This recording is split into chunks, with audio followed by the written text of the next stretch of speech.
இயேசு ஜீவிக்கிறார். சுவிசேஷ ஊழியம் வழங்கும் ஜீவ வார்த்தைகள். கிறிஸ்துவில் பிரியமானவர்களே, ஆண்டவராகிய இயேசு கிறிஸ்து நாமத்தில் உங்களை யாவரையும் அன்போடு வாழ்த்து வரவேற்கிறோம். இயேசு ஜீவிக்கிறார் ஊழியத்தின் சார்பாக ஜீவ வார்த்தைகள் நிகழ்ச்சிக்கு வந்திருக்கும் உங்களை கர்த்தர் ஆசீர்வதிப்பாராக. ஒவ்வொரு வாரமும் இதே நேரத்தில் இந்த செய்தியை கேளுங்கள், அநேகரை கேட்க செய்யுங்கள். யூடியூபின் மூலமாக நீங்கள் இந்த செய்தி, இதுக்கு முந்தின செய்திகளை பார்க்க விரும்பினாலும் நீங்கள் பார்க்கலாம். அதற்கான வசதிகளை இந்த நாட்களிலே கர்த்தர் நமக்கு ஏற்படுத்தி தந்திருக்கிறார். ஊழியத்தில் பயன்படுத்த விரும்பினாலும், எங்களுடைய வெளியீடுகள் தேவையானாலும் எங்களோட தொடர்பு கொள்ளுங்கள். நாம் ஒருமித்து அவனுடைய நாமத்தை உயர்த்துவோமாக. இந்த நாளிலும் கர்த்தர் நமக்கு தருகிற வார்த்தையை நான் வாசிக்கிறேன், ஜெபத்துடன் கேளுங்கள். என்னாகமம் 20ஆம் அதிகாரம் 8ஆம் வசனம். கர்த்தர் மோசை பார்த்து, நீ கோலை எடுத்துக்கொண்டு நீயும் உன் சகோதரனாகிய ஆரோனும் சபையாரை கூடிவரச் செய்து அவர்கள் கண்களுக்கு முன்னே கன்மலை பார்த்து பேசுங்கள். அப்பொழுது அது தன்னிடத்தில் உள்ள தண்ணீரை கொடுக்கும். இப்படி நீ அவர்களுக்கு கன்மலையிலிருந்து தண்ணீர் புறப்பட பண்ணி சபையாருக்கும் அவர்கள் மிருகங்களுக்கும் குடிக்க கொடுப்பாய் என்றார். இன்றைக்கி தேவனுடைய பிள்ளைகளாக நாமும் கர்த்தருடைய ஆசீர்வாதத்தை பெற்றுக்கொள்ள நாம் வந்திருக்கிறோம். கன்மலையாகி கிறிஸ்து என்பது நாம் எல்லாரும் அறிந்திருக்கிற ஒரு உண்மை. அப்படியானால் கன்மலையாய் கிறிஸ்துவை நோக்கி பார்க்கும்போது, அவரிடத்தில் பேசும்போது நமக்கு என்ன விதமான நன்மைகள் என்பதை வேதாகமும் பல அனுபவங்களிலே சொல்லுகிறது. அந்த கன்மலை பார்த்து பேச வேண்டும் என்கிற அனுபவத்தில் உபாகமம் 32ஆம் அதிகாரம் 15வது வசனத்தை வாசிப்பீர்கள். அதில் ரட்சிப்பின் கன்மலை. அதே அதிகாரம் 18வது வசனத்தில் அவர் செனிப்பித்த கன்மலை என்று சொல்லப்பட்டிருக்கிறது. ஏசாயா 51:1 வாசிப்பீர்களானால் வெட்டி எடுக்கப்பட்ட கன்மலை என்று பார்க்கிறோம். 1 கொரிந்தியர் 10:4 ஞான கன்மலை என்று எழுதப்பட்டிருக்கிறது. இப்படியாக கன்மலின் அனுபவங்களை குறித்து பல அனுபவங்களை வேதாகமத்திலே நாம் வாசிக்க முடியும். இன்றைக்கி நாம் சிந்திக்கிற காரியம் என்ன? கன்மலை பார்த்து பேசுங்கள், அப்பொழுது அது தன்னிடத்தில் இருக்கும் தண்ணீரை கொடுக்கும். அந்த கன்மலின் இடத்துல என்ன இருக்கிறது, இன்றைக்கி அதை நாம் பெற்றுக்கொள்ள என்ன செய்ய வேண்டும் என்பதை தான் இன்றைக்கி நாம் சிந்திக்க இருக்கிறோம். முதல் பகுதியாக உபாகமம் 32ஆம் அதிகாரம் 4வது வசனத்தை நாம் வாசிக்கும் போது அவர் கன்மலை அப்படி சொல்லியிருக்கு. கர்த்தரே கன்மலை. அப்படியானால் கர்த்தரே கன்மலையாக இருக்கிறபடினால் அந்த கன்மலையாகிய கர்த்தர் இடத்துல நாம் வரும்பொழுது என்ன விதமான நன்மை என்பதை அநேக அனுபவங்களில் நாம் அறிந்திருக்கிறோம், பெற்றிருக்கிறோம், இன்னும் அதை சுவைத்து கொண்டிருக்கிறோம். இது மாற்றப்படாத ஒரு உண்மை. 1 கொரிந்தியர் 10:4 நாம் வாசிக்கிறோம், அந்த கன்மலை கிறிஸ்துவே என்று சொல்லப்பட்டிருக்கு. அப்படியானால் கிறிஸ்துவத்தில் பேசும்போது, கர்த்தரிடத்தில் பேசும்போது என்னென்ன விதமான நன்மை நமக்கு உண்டாகும் என்பதை பல அனுபவங்களிலே நாம் அதில் பார்க்கிறோம். எரேமியா 30ஆம் அதிகாரம் 17வது வசனத்தை நாம் வாசிக்கும் போது, அவர்கள் உன்னை சாரிபாரற்ற சீயோன் என்று சொல்லி உனக்கு தள்ளுண்டவள் என்று பெயரிட்டபடினால் நான் உனக்கு ஆரோக்கியம் வர பண்ணி உன் காயங்களை ஆற்றுவேன் என்று கர்த்தர் சொல்கிறார். அப்படியானால் என்ன நிலையில் காயத்தோடு வேதனையோடு வந்தாலும், தள்ளப்பட்டவள், புறக்கணிக்கப்பட்டவள், ஒதுக்கப்பட்டவள், ஆகாதவள் என்று ஜனங்கள் தள்ளினாலும் நான் உனக்கு ஆரோக்கியம் வர பண்ணி உன் காயங்களை ஆற்றுவேன் என்று கர்த்தர் சொல்கிறார். அதுக்கு காரணம் அதே எரேமியா 50:31 நான் வாசிக்கும் போது, நான் உன்னை விசாரிக்கும் காலமாகிய உன்னுடைய நாள் வந்தது. இந்த நாள் கர்த்தர் உங்களை விசாரிக்கிற நாள். உங்களுடைய பிரச்சனைகள், குடும்பத்தின் காரியங்கள், உங்களுடைய பிள்ளையுடைய காரியங்கள், உங்கள் எதிர்காலத்தின் காரியங்கள், தொழில் காரியங்கள், இவை எல்லாவற்றையும் விசாரிக்கிற ஒரு நாள் என்பதை மறந்து போக வேண்டாம். சங்கீதம் 81:16 நாம் வாசிக்கும் போது, கன்மலையின் தேனினால் உன்னை திருப்தியாக்குவேன். அப்போ கன்மலை தன்னிடத்தில் உள்ளதை உனக்கு கொடுக்கும். அப்போ கன்மலையினிடத்தில் இருக்கிற 2வது ஒரு அனுபவம் என்ன? தேன். கன்மலையின் தேனினால் உன்னை திருப்தியாக்குவேன் சொல்கிறார். பொதுவாக நமக்கு நன்றாய் தெரியும், தேன் என்பது ருசி உள்ளது, மனம் உள்ளது, அது மருந்தாக பயன்படுத்தப்படுகிறது. அப்படிப்பட்ட சிறப்பான அனுபவங்கள் தேனுக்கு இருப்பதை நாம் அறிந்திருக்கிறோம். கன்மலை பார்த்து நீ பேசும்போது அது தன்னிடத்தில் உள்ள தேனை கொடுக்கும். சங்கீத புஸ்தகத்தில் 119ஆம் அதிகாரம் 103ஆம் வசனத்தை நாம் வாசிப்போமானால், உம்முடைய வார்த்தைகள் தேனிலும் மதுரமாக இருக்கிறது. உம்முடைய வார்த்தைகள் தேனிலும் மதுரமாக இருக்கிறது. அப்போ கன்மலையிலிருந்து புறப்படுகிற வார்த்தை, வார்த்தையின் மூலமாய் உண்டாகிற விடுதலை, வார்த்தையின் மூலமாய் வருகிறதான ஜெயம், ஆசீர்வாதம் தேனிலும் மதுரமாக இருக்கிறது என்று சொல்லி சங்கீதக்காரர் சொல்வதை நாம் அதிலே பார்க்கிறோம். அதனால தான் 107ஆம் சங்கீதம் 20ஆம் வசனத்தில் அவர் தமது வசனத்தை அனுப்பி அவர்களை குணமாக்கி அழிவுக்கு தப்புவிக்கிறார். தேன் என்பது ஒரு மருந்தாக பயன்படுத்த பார்க்கிறோம். பல விதங்களிலும் சிறியவர் பெரியவர் வயோதிபர் யாரானாலும் தேன் ஒரு சிறப்பான மருந்து என்பதை நாம் அறிந்திருக்கிறோம். அதே போல தேன் சொல்லப்படுகிற தேவனுடைய வார்த்தையானது வசனத்தை அனுப்பி அவர்களை குணமாக்கி அழிவுக்கு தப்புவிக்கிறார். அதைத்தான் தேவனுடைய வார்த்தையில் வாசிக்கிறோம். எசேக்கியேல் 3ஆம் அதிகாரம் 3ஆம் வசனத்திலே கர்த்தருடைய வார்த்தை அடங்கிய சுருள் கொடுக்கப்படுகிறது. அவன் சொல்கிறான், என் வாய்க்கு தேனை போல் தித்திப்பாயிருந்தது,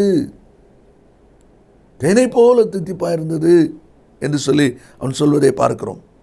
உன்னத பாட்டு புஸ்தகத்திலையும் மணவாள கிறிஸ்துவ மணவாட்டிய சபையை பார்த்து தன்னுடைய நேசத்தை பார்த்து 4ஆம் அதிகாரம் 11ஆம் வசனத்திலே, என் மணவாளியே உன் உதடுகளிலிருந்து தேன் ஒழுகிறது, உன் நாவின் கீழ் தேனும் பாலும் இருக்கிறது என்று சொல்லி இந்த வார்த்தை வருகிறதை நம்ம அங்கே பார்க்கிறோம்.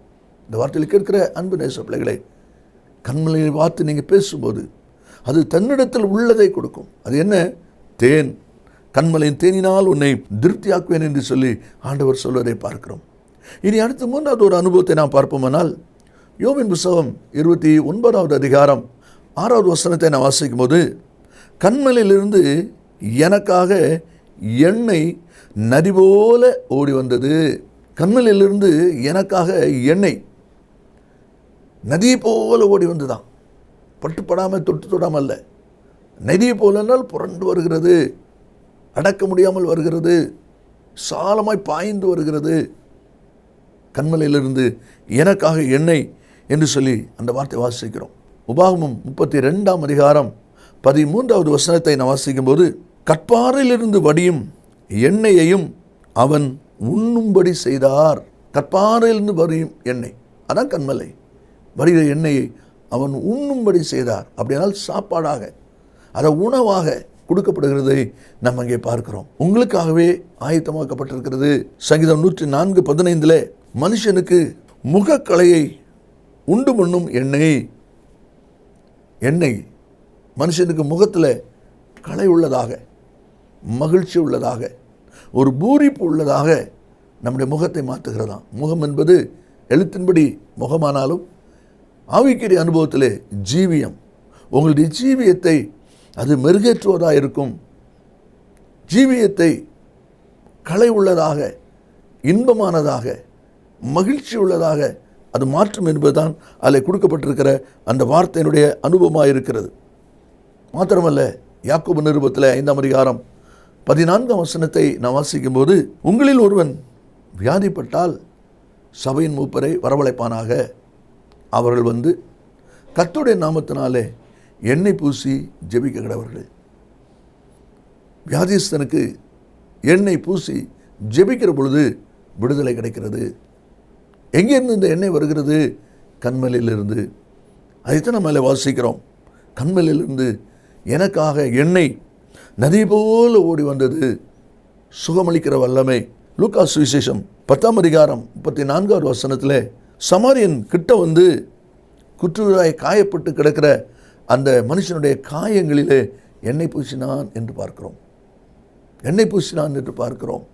அவனுக்கு ஒரு சுகம், ஒரு விடுதலை உண்டாகும் பொருட்டு. இந்த வார்த்தையில் கேட்டுக்கொண்டிருக்கிற அன்பு நேச பிள்ளைகளே, நீங்களும் உங்களுடைய வாழ்க்கையிலே காயமடைந்த அனுபவத்தில் இருக்கீங்களா?